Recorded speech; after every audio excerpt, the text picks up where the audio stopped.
নমস্কাৰ বন্ধু বান্ধৱীসকল, আশা কৰোঁ সকলোৱে ভালেই আছে। আজিৰ ভিডিঅ'টিত আলোচনা কৰিম ৰয়েল এনফিল্ড বাইকৰ বিষয়ে। আহক দেৰি নকৰি ভিডিঅ'টি আৰম্ভ কৰোঁ।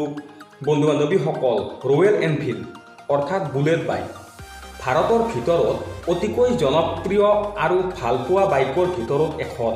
এইটো আপোনালোকে সকলোৱে জানে।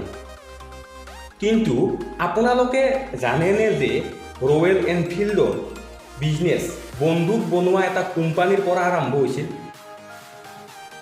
প্ৰথম মটৰচাইকেল এইটো কোম্পানীয়ে 1901 চনত বনাইছিল আৰু এতিয়া 100 বছৰৰো বেছি হ'ল আৰু এতিয়ালৈকে এই ব্ৰেণ্ড মাৰ্কেটত আছে।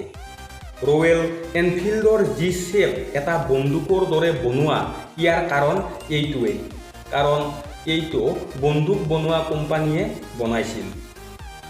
এইখন এখন longest running motorcycle model in continuous production হয়। ৰয়েল এনফিল্ডৰ ক্লাছিক 350 লংগেষ্ট ৰানিং মটৰচাইকেলৰ ভিতৰত এখন।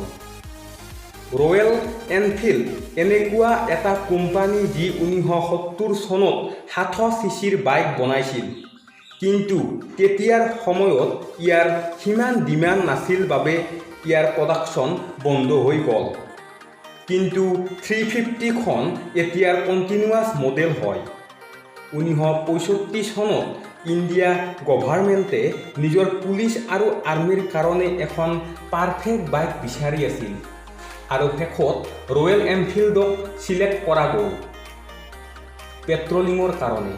বুলেট বাইকখনক সকলোতকৈ এপ্ৰপ্ৰিয়েট বাইক হিচাপে চিনাক্ত কৰা গ'ল এই কাণ্ট্ৰিৰ পুলিচ আৰু আৰ্মীৰ কাৰণে। বন্ধু বান্ধৱীসকল, আজিলৈ ইমানেই। ধন্যবাদ। যদি ভিডিঅ'টি চাই ভাল পাইছে প্লিজ লাইক, কমেণ্ট আৰু চেনেলটো ছাবস্ক্ৰাইব কৰিবলৈ নাপাহৰিব আৰু লগতে কাষত থকা বেল আইকনটোও বজাই দিব।